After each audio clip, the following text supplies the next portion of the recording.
Good morrow, scholars. For the second time in a row, the audio has failed on me. I apologize so much for that. I checked. I swear. I don't know what happened. And I can't do my taxes because the servers are down.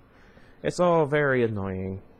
Anyway, so I'm going to power through Chapter 4 and then put up Chapter 5. I should be done about 1, I guess. What face was that?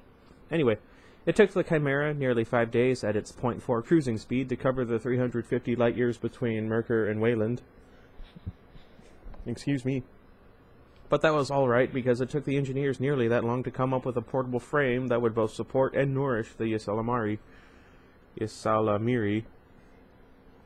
I'm still not convinced this is really necessary, Pelion grumbled, eyeing with distaste the thick, curved pipe and the fur-scaled, salamander-like creature attached to it. The pipe and its attached frame were blasted heavy, and the creature itself didn't smell all that good. If this guardian you're expecting was put on Wayland by the Emperor in the first place, then I don't see why we should have any problems with him. Call it a precaution, Captain, Thrawn said, settling into the shuttle's co-pilot seat and fastening his own straps. It's conceivable we could have trouble convincing him of who we are, or even that we still serve the Empire. He sent a casual glance across the displays and nodded to the pilot. Go. There was a muffled clank, and with a slight jolt, the shuttle dropped from the Chimera's docking bay and started its descent toward the planet's surface. We might have had an easier time convincing him with a squad of stormtroopers along, Pelion muttered, watching the repeater display beside his seat. We might also have irritated him, Thrawn pointed out. A dark Jedi's pride and sensibilities are not to be taken lightly, Captain. Besides, he looked over his shoulder, that's what Rook is for. Any close associate of the Emperor ought to be familiar with the glorious role the Nagri have played over the years. Pelion glanced at the silent nightmare figure seated across the aisle. You seem certain, sir, that the Guardian will be a dark Jedi. Who else but would the Emperor have chosen to protect his personal storehouse? Thrawn countered.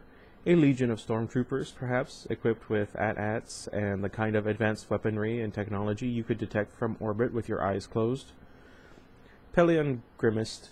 That, at least, was something they wouldn't have to worry about. The Chimera's scanners had picked up nothing beyond bow and arrow stage anywhere on Wayland's surface.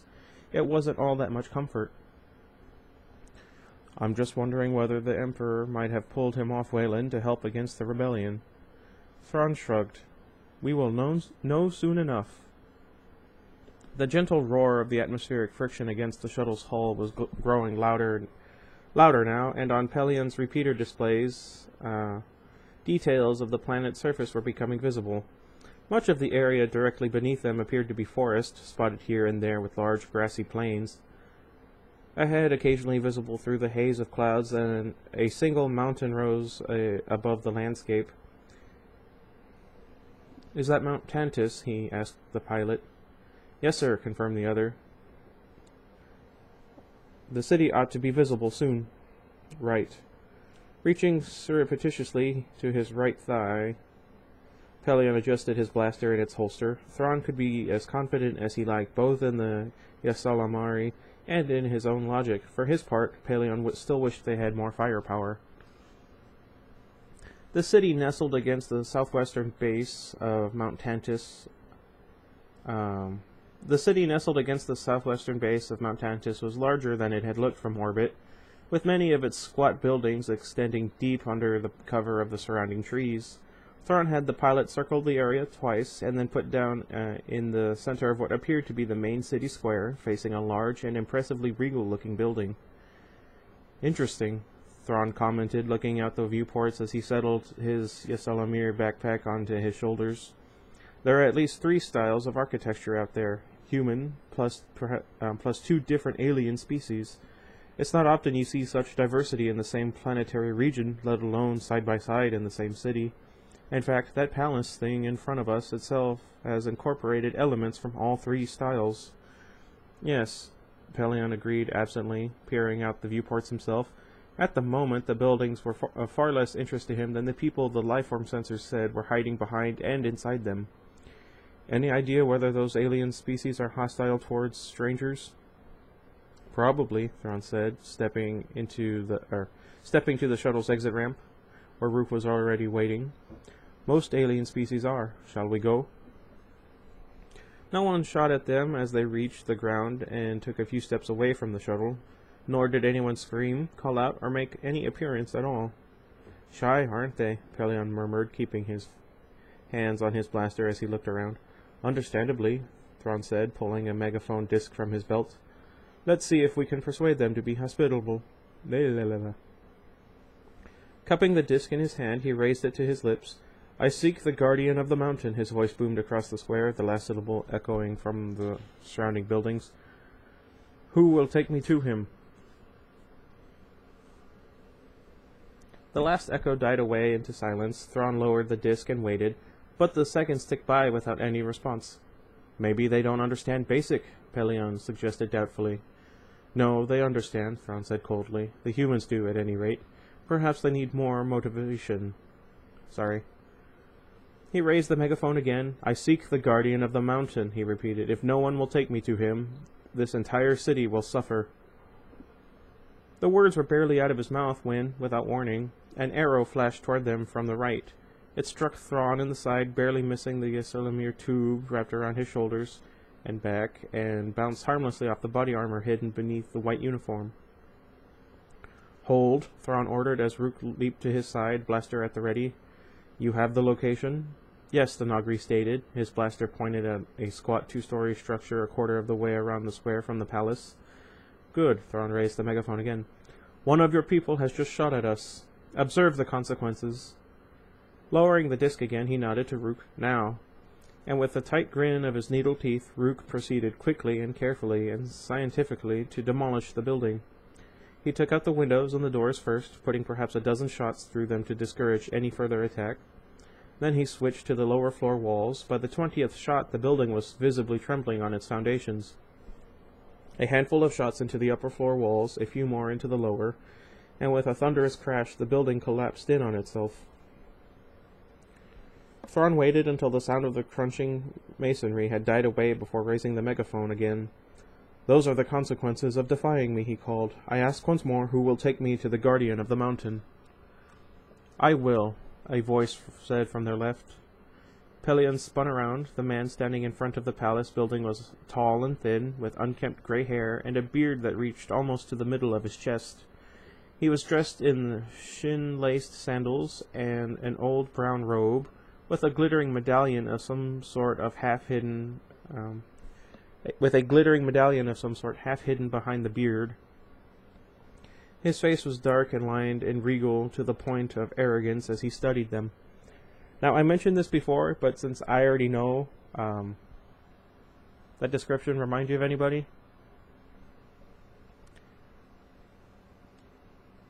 Let's see, where was I?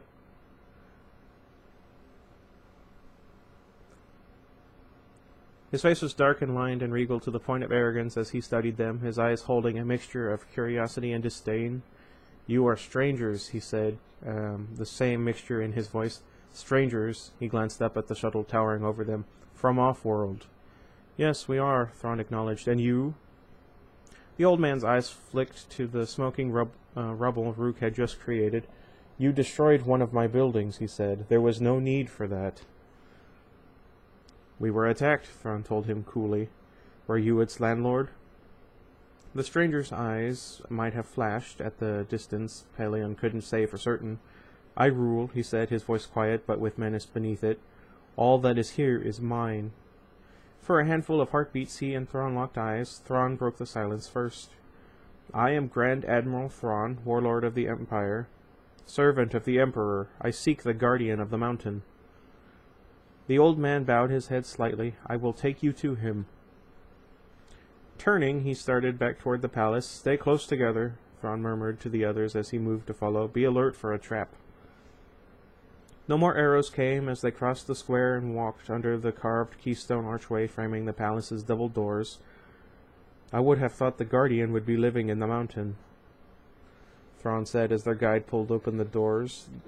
They came easily. The old man, Pelion decided, must be stronger than he looked. He did, once, the other said over his shoulder. When I began my rule, the people of Wayland built this for him. He crossed to the center of the ornate foyer room.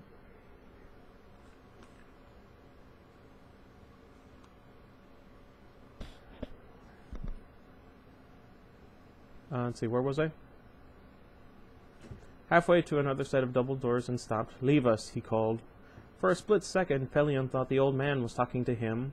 He was just opening his mouth to refuse when two flanking sections of wall swung open and a pair of scrawny men stepped out of hidden guard niches. What? Glowering silently at the Imperials, they shouldered their crossbows and left the building. The old man waited until they were gone, then continued onto the second set of double doors. Come, he said, gesturing to the doors, an odd glitter in his eyes. The Emperor's guardian awaits you. Silently, the doors swung open, revealing the light of what looked to be several hundred candles filling a huge room. Pelion glanced once at the old man standing beside the doors, a sudden premonition of dread sending a shiver up his back. Taking a deep breath, he followed Thrawn and Rook inside, into a crypt. There was no doubt as to what it was. Aside from the flickering candles, there was nothing else in the room but a large rectangular block of dark stone in the center. I see, Thrawn said quietly. So he is dead. He is dead, the old man confirmed from behind them. Do you see all the candles, Grand Admiral Thrawn? I see them, Thrawn nodded. The people must have honored him greatly. Honored him? The old man snorted gently. Hardly. Those candles mark the graves of off-worlders who have come here since his death. Pelion twisted to face him, instinctively drawing his blaster as he did so. Thrawn waited another few heartbeats before slowly turning around himself. How did they die? He asked. The old man smiled faintly. I killed them, of course, just as I killed the Guardian. He raised his empty hands in front of him, palms upward. Just as I now kill you. Without warning, blue lightning bolts flashed from his fingertips and vanished without a trace a meter away from each of them. It all happened so fast that Pelion had no chance to even flinch, let alone fire. Now, belatedly, he raised his blaster, the scalding hot air from the bolts washing over his hand. Hold, Thrawn said, calmly into the silence. However, as you can see, Guardian, we are not ordinary off-worlders. The Guardian is dead, the old man snapped, the last word almost swallowed up by the crackle of more lightning. Again, the bolts vanished into nothingness before even coming close. Yes, the old Guardian is dead, Thrawn agreed, shouting to be heard over the cackling thunder. You are the Guardian now. It is you who protects the Emperor's mountain. I serve no Emperor, the old man retorted, unleashing a third useless salvo. My power is for myself alone. As suddenly as it had started, the attack ceased. The old man stared at Thrawn, his hand still raised, a puzzled and oddly petulant expression on his face. You are no Jedi. How do you do this? Join us and learn, Thrawn suggested. The other drew himself up to his full height. I am a Jedi Master, he ground out. I join no one. I see, Thrawn nodded. In that case, permit us to join you. His glowing red eyes bored into the old man's face, and permit us to show you how you can have more power than you've ever imagined. All the power even a Jedi Master could desire. For a long moment, the old man continued to stare at Thrawn, a dozen strange expressions flicking in quick succession across his face. Very well, he said at last. Come, we will talk. Thank you, Thrawn said, inclining his head just slightly. May I ask who we have the honor of addressing? Of course. The old man's face was abruptly regal again, and when he spoke, his voice rang out in the silence of the crypt. I am the Jedi Master Jorus Kovath.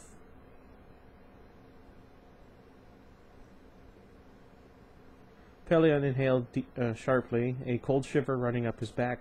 Jorus Kovath? He breathed, but he broke off. Kovath looked at him much as Pelion himself might look at a junior officer who has spoken out of turn. Come, he said, turning back to Thrawn, we will talk. He led the way out of the crypt and back into the sunshine. Several small knots of people had gathered in the square in their absence, huddling well back from both the crypt and the shuttle as they whispered nervously together. With one exception.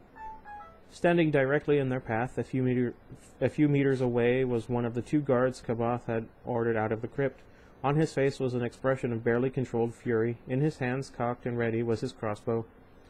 "You destroyed his home," Kaboth said, almost conversationally. "Doubtless he would like to exact vengeance." The words were barely out of his mouth when the guard suddenly snapped the crossbow up and fired. Instinctively, Pelion ducked, raising his blaster, and 3 meters from the Imperials the bolt came to an abrupt halt in midair. Pelion stared at the hovering piece of wood and metal, his brain only slowly catching up with what had just happened. "They are our guests," Kaboth told the guard in a voice clearly intended to reach everyone in the square. "They will be treated accordingly." With a crackle of splintering wood, the crossbow bolt shattered, the pieces dropping to the ground. Slowly, reluctantly, the guard lowered his crossbow, his eyes still burning with a now impotent rage. Thrawn let him stand there another second like that, then gestured to Rook. The Nogri raised his blaster and fired. And in a blur of motion almost too fast to see, a flat stone detached itself from the ground and hurled itself directly into the path of the shot, shattering spectacularly as the blast hit it. Thrawn spun to face Kaboth, his face a mirror of surprise and anger. "Kaboth, these are my people, Grand Admiral Thrawn," the other cut him off, his voice forged from quiet steel. "Not yours, mine. If there is a punishment to be dealt out, I will do it." For a long moment the two men again locked eyes. Then, with an obvious effort, Thrawn regained his composure. "Of course, Master Kaboth," he said. "Forgive me." Kaboth nodded. "Better. Much better." He looked past Thrawn, dismissed the guard with a nod. "Come," he said, looking back at the Grand Admiral. "We will talk." Pause. "You will now tell me," Kaboth said, gesturing them to low cushions, how it was you defeated my attack." "Let me first explain our offer," Thrawn said, throwing a casual glance around the room before easing carefully down on one of the cushions. Probably, Pelion thought, the Grand Admiral was examining the bits of artwork scattered around.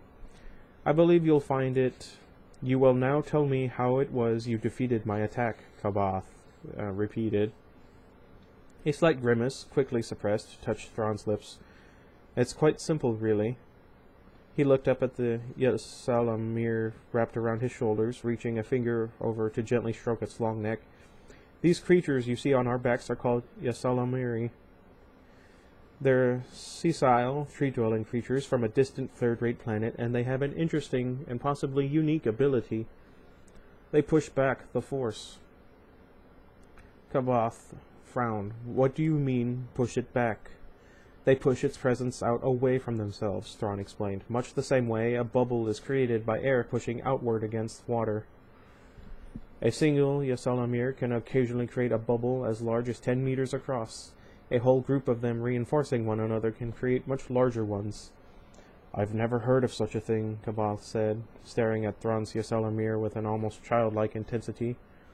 "How could such a creature have come about?" "I really don't know," Thrawn conceded. "I assume the talent has some survival value, but what that would be, I can't imagine." He cocked an eyebrow. "Not that it matters. For the moment, the ability itself is sufficient for my purpose." Kaboth's face darkened. "That purpose being to defeat my power?" Thrawn shrugged. "We were expecting to find the Emperor's guardian here. I needed to make certain he would allow us to identify ourselves and explain our mission." He reached up again to stroke the Ysalamir's neck. "Though, as it happens, protecting us from the guardian was really only an extra bonus. I have something far more interesting in mind for our little pets." "That being—" Thrawn smiled. "All in good time, Master Kaboth, and only after we had a chance to examine the Emperor's storehouse in Mount Tantus." Kaboth's lips twisted. "So the mountain is all you really want?" "I need the mountain, certainly," Thrawn acknowledged, "or rather, what I hope to find within it, and that is—" Thrawn studied him for a moment. "There are rumors, just before the Battle of Endor, that the Emperor's researchers had finally developed a genuinely practical cloaking shield. I want it. Also," he added, almost as an afterthought, "another small, almost trivial, bit of technology." "And you think to find one of these cloaking shields in the mountain?" "I expect to either find a working model, or at least a complete set of schematics," Thrawn said. One of the Emperor's purposes in setting up this storehouse was to make sure that interesting and potentially useful technology didn't get lost. That, and collecting endless mementos of his glorious conquests, Gabath snorted. There are rooms and rooms of that sort of cackling self-congratulation. Pelion sat up a bit straighter. You've been inside the mountain, he asked. Somehow he'd expected the storehouse to be sealed with all sorts of locks and barriers. Gabath sent him a scornfully patient look. Of course I've been inside. I've killed the Guardian, remember? He looked back at Thrawn. So, you want the Emperor's little toys, and now you know you can just walk into the mountain, with or without my help. Why are you still sitting here? Because the mountain is only part of what I need. I also require the partnership of a Jedi Master like yourself. Gabath settled back into his cushion, a cynical smile showing through his beard. Ah, we finally get down to it. This, I take, is where you offer me all the power even a Jedi Master could desire. Thrawn smiled back. Goldfish. It is indeed. Tell me, Master Gabath, are you familiar with the Imperial fleet's disastrous defeat at the Battle of Endor 5 years ago? I've heard rumors. One of the off-worlders who came here spoke about it. Gabath's gaze drifted to the window, to the palace/crypt, visible across the square, though only briefly. Pelion swallowed. Thrawn himself didn't seem to notice the implication. Then you must have wondered how a few dozen rebel ships could possibly rout an Imperial force that outgunned it by at least 10 to 1. I didn't spend much time with such wondership, Gabath said dryly. I assumed that the rebels were simply better warriors. In a sense that's true, Thrawn agreed. The rebels did indeed fight better, but not because of any special abilities or training. They fought better than the fleet because the Emperor was dead. He turned to look at Pelion.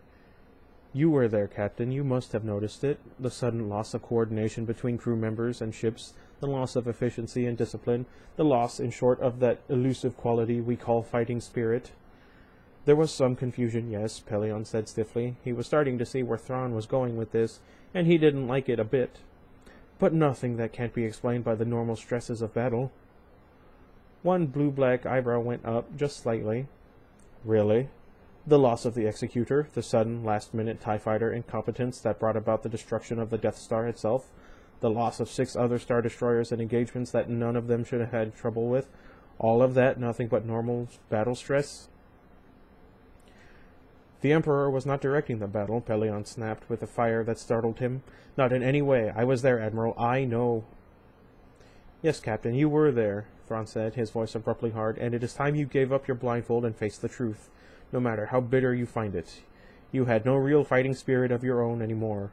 None of you in the Imperial fleet did. It was the Emperor's will that drove you, the Emperor's mind that provided you with strength and resolve and efficiency. You were as dependent on that presence as if you were all Borg implanted into a combat computer. That's not true, Pelion shot back, stomach twisting painfully within him. It can't be. We fought on after his death. Yes, Thrawn said, his voice quiet and contemptuous. You fought on, like cadets. Gabath snorted. So is this what you want me for, Grand Admiral Thrawn? He asked scornfully, to turn your ships into puppets for you? Not at all, Master Gabath, Thrawn told him, his voice perfectly calm again. My analogy with combat Borg implants was a carefully considered one. The Emperor's fatal error was in seeking to control the entire Imperial fleet personally, as completely and constantly as possible. That, over the long run, is what did the damage. My wish is merely to have you enhance the coordination between ships and task forces, and then only at critical times and in carefully selected combat situations. Gabath threw a look at Pelion. To what end? He rumbled. To the end we've already discussed, Thrawn said. Power. What sort of power? For the first time since landing, Thrawn seemed taken aback. The conquering of worlds, of course. The final defeat of the rebellion, the re-establishment of the glory that was once the Empire's new order. Gabath shook his head. You don't understand power, Grand Admiral Thrawn. Conquering worlds you'll never even visit again isn't power. Neither is destroying ships and people and rebellions you haven't looked at face to face. He waved his hands in a sweeping gesture around him, his eyes glittering with an eerie fire. This, Grand Admiral Thrawn, is power. This city, this planet, these people, every human, Sadan and Mynirish, who live here, are mine. Mine. His gaze drifted to the window again. I teach them, I command them, I punish them. Their lives and their deaths are in my hand. Which is precisely what I offer you, Thrawn said. Millions of lives, billions if you wish. All those lives to do with as you please. It isn't the same, Kaboth said, a note of paternal patience in his voice. I have no desire to hold distant power over faceless lives. You could have just a single city to rule then, Thrawn persisted, as large or as small as you wish. I rule a city now. Thrawn's eyes narrowed. I need your assistance, Master Kaboth. Name your price. Kaboth smiled. My price? The price for my service. Abruptly the smile vanished. I am a Jedi Master, Grand Admiral Thrawn, he said, his voice simmering with menace. Not a mercenary for hire like your Nagri. He threw a contemptuous look at Rook, sitting silently off to one side. I get that a lot. Iggy! Let's see, where was I? Oh yes, Nagri, I know what you and your people are. The Emperor's private death commandos, killing and dying at the whim of ambitious men like Vader and the Grand Admiral here. Lord Vader served the Emperor and the Empire, Rook grated, his dark eyes staring unblinkingly at Kaboth. As do we. Perhaps, Kaboth turned back to Thrawn. I have all I want or need, Grand Admiral Thrawn. You will leave Wayland now. Thrawn didn't move. I need your assistance, Master Kaboth, he repeated quietly, and I will have it. Or you'll do what? Kaboth sneered. Have your Nagri try to kill me? It would almost be amusing to watch. He looked at Pellaeon. Or perhaps you'll have your brave Star Destroyer captain try to level my city from orbit. Except that you can't risk damaging the mountain, can you? My gunners could destroy this city without even singeing the grass on Mount Tantus, Pellaeon retorted. If you need a demonstration... Peace, Captain. Thrawn cut him off calmly. So it's the personal, face-to-face sort of power you prefer, Master Kaboth. Yes, I can certainly understand that. Not that there can be much challenge left in it. Not anymore, of course, he added reflectively, glancing out the window. That may be the whole idea. I expect that even Jedi Masters eventually get too old to be interested in anything except to sit out in the sun. Well, you know, Yoda. Kaboth's forehead darkened. Have a care, Grand Admiral Thrawn, he warned, or perhaps I'll seek challenge in your destruction. That would hardly be a challenge for a man of your skill and power, Thrawn countered with a shrug. But then you probably already have other Jedi here under your command. Kaboth frowned, obviously thrown by the sudden change in subject. Other Jedi? He echoed. Of course, surely it's only fitting that a Jedi Master have lesser Jedi serving beneath him. Jedi whom he may teach and command and punish at will. There was something like a shadow crossed Kaboth's face. There are no Jedi left, he murmured. The Emperor and Vader hunted them down and destroyed them. Not all of them, Thrawn told him softly. 2 new Jedi have arisen in the past 5 years. Luke Skywalker and his sister Leia Organa Solo. And what is that to me? I can deliver them to you. For a long minute, Kaboth stared at him, disbelief and desire struggling for supremacy on his face. The desire won. Both of them? Both of them, Thrawn nodded. Consider what a man of your skill could do with brand new Jedi. Mold them, change them, recreate them in any image you chose. He cocked an eyebrow, and with them would come a very special bonus. What the hey? Because Leia Organa Solo is pregnant with twins. Kaboth inhaled sharply. That was probably too much. Jedi twins, he hissed. They have the potential, or so my sources tell me, Thrawn smiled. Of course, what they ultimately became would be entirely up to you. Kaboth's eyes darted to Pellaeon, back to Thrawn. Slowly, deliberately, he stood up. Very well, Grand Admiral Thrawn, he said. In return for the Jedi, I will assist your forces. Take me to your ship. In time, Master Kaboth, Thrawn said, getting to his feet himself. First we must go into the Emperor's mountain. This bargain is dependent on whether I find what I'm looking for there. Of course, Kaboth's eyes flashed.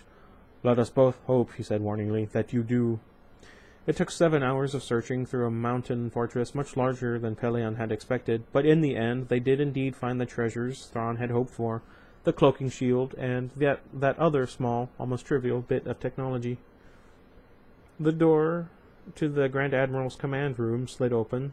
Settling himself, Pelion stepped inside. "A word with you, Admiral." "Certainly, Captain," Thrawn said from his seat in the center of the double display circle. "Come in. Has there been any update from the Imperial Palace?"